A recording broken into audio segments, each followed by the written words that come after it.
అందరికీ నమస్కారం. మీరు మొదటిసారి మన ఛానల్ని చూస్తున్నట్లయితే తప్పకుండా సబ్స్క్రైబ్ చేయండి. ఇవాళ మన తెలంగాణ ముఖ్యమంత్రుల పనితీరు గురించి చూద్దాం.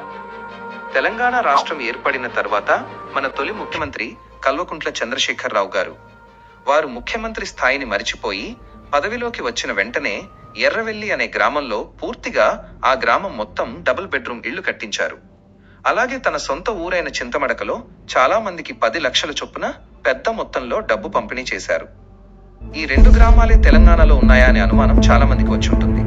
ఇక ఇప్పుడున్న ముఖ్యమంత్రి శ్రీ యనుమల రేవంత్ రెడ్డి గారు తన సొంత గ్రామమైన కొండారెడ్డిపల్లిలో ప్రతి ఇంటిపైన సౌర ఫలకాలు పెట్టించారు. దీనితో ఆ గ్రామంలో అందరికీ విద్యుత్ బిల్లు కట్టడం తప్పింది. మరియు వారు మిగిలిన విద్యుత్ను సబ్ స్టేషన్ కి పంపడం ద్వారా నెలకు 2000 రూపాయల ఆదాయం కూడా పొందుతున్నారు. ఇలా చేయడం చాలా మంచి విధానం. కాకపోతే ఇలాంటి అభివృద్ధి తెలంగాణలో ఉన్న ప్రతి గ్రామానికి చేసినప్పుడే ప్రజలు మిమ్మల్ని గొప్ప ముఖ్యమంత్రిగా గుర్తిస్తారు. ముఖ్యమంత్రి స్థాయిలో ఉన్న 2 వ్యక్తులు ప్రజలను ఏ విధంగా చూశారో అర్థం చేసుకోండి. ఒక ముఖ్యమంత్రి స్థాయిలో ఉన్నప్పుడు ఏదైనా పని మొదలు పెడితే అది రాష్ట్రంలోని ప్రతి గ్రామంలో అమలయ్యే విధంగా పనిచేయాలి. నేను ఎవరిని ఉద్దేశించి ఈ మాటలు అనడం లేదు. నా దృష్టిలో ప్రతి గ్రామం బాగుండాలి, ప్రతి ఇల్లు బాగుండాలి, ప్రతి మనిషి బాగుండాలి అని మాత్రమే కోరుకుంటున్నాను. కాంగ్రెస్ పార్టీ ప్రజలకు అసాధ్యమైన ఆశలు చూపించింది. ప్రతి మహిళకు నెలకు 2500 రూపాయల మహాలక్ష్మి పథకం ఏమైంది? ఎన్నికలు అయిపోయి ఇన్ని నెలలు గడుస్తున్నా ఆ ఊసే ఎందుకు ఎత్తడం లేదు? గ్యాస్ సిలిండర్ 500 రూపాయలకే ఇస్తామన్నారు, కానీ అది ఎంతమందికి అందుతోంది? కండిషన్ల పేరుతో సామాన్యులను ఇబ్బంది పెట్టడం మోసం కాదా? ఇక రైతు భరోసా విషయానికి వస్తే ఎకరానికి 15,000 రూపాయలు ఇస్తామని చెప్పి ఇప్పుడు రైతులను రోడ్ల మీదకు తెచ్చారు. రుణమాఫీ పేరుతో ఊరించారు, కానీ లక్షల మంది రైతులు ఇంకా బ్యాంకు నోటీసులతో సతమతమవుతున్నారు.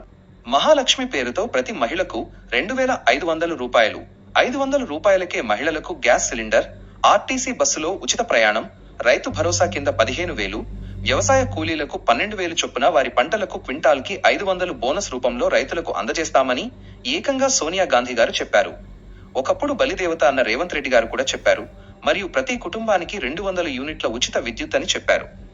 వీటిని నమ్మి ప్రజలు బలి అయిపోయారు. ముఖ్యమంత్రి ప్రజల తరపున ఉండాలి, ప్రజలకు ఉపయోగపడే పనులు చేయాలి. మొన్న మెడికవర్ హాస్పిటల్, నిన్న అపోలో హాస్పిటల్, వీళ్ళంతా తెలంగాణ వ్యతిరేకులు. వీళ్ళ వ్యాపారానికి రేవంత్ రెడ్డికి ఏం సంబంధం?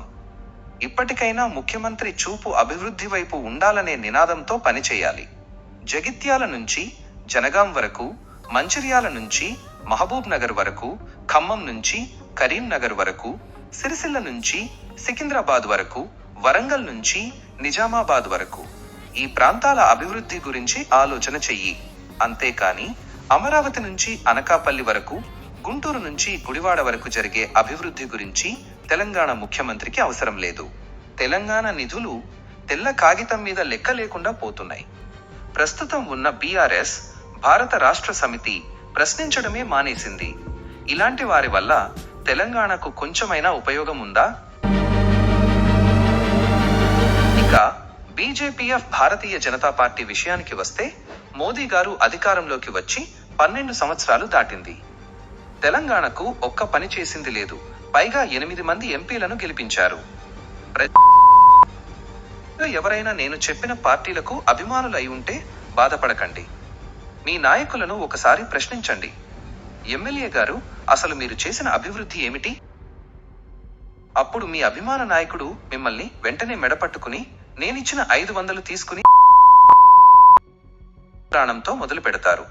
దయచేసి మంచి మనిషిని ఎన్నుకోండి. ప్రజలు బాగుంటేనే నాయకుడు బాగుండాలి. ప్రజలకు అన్యాయం జరిగితే నాయకుడి కుటుంబం నాశనం కావాలని తెలంగాణ ప్రజలు కోరుకుంటున్నారు. ఇక్కడున్న రైతులు చూడండి, రేవంత్ రెడ్డి గారిని ఎలా తిడుతున్నారో. ఇప్పుడు మళ్ళా 10 ఏళ్ళు ఉంటే నాకే ఓట్లేదు. సిగ్గు చెప్పు తీసుకొని రేపు ఎన్నికలు రాని చెప్పు మేడ కడతాం మేము. గొడ్ల గేదినట్టు గేదింటారు, పంపిస్తారు. మార్పు ఎట్లా మార్పు ఉన్నది? మంచి మార్పు ఉన్నది. దొంగ కాంగ్రెస్ ఇది మాట్లాడకు చెప్పేస్తాం మేడకు, కానీ ఓట్లు వేస్తా. ఆయన కనపడాలి కానీ ఆయనకు ఉండదు. నెక్స్ట్ వీక్ మనము కేసీఆర్ గారి ప్రభుత్వంలో ఉన్నప్పుడు మల్లన్న సాగర్, కొండపోచమ్మ సాగర్ ప్రాజెక్ట్ వల్ల ప్రజలను ఏ విధంగా హింసించారో తెలుసుకుందాం. జై హింద్. ఈ వీడియో మీకు నచ్చినట్లయితే లైక్ చేయండి, నచ్చకపోతే డిస్లైక్ చేయండి.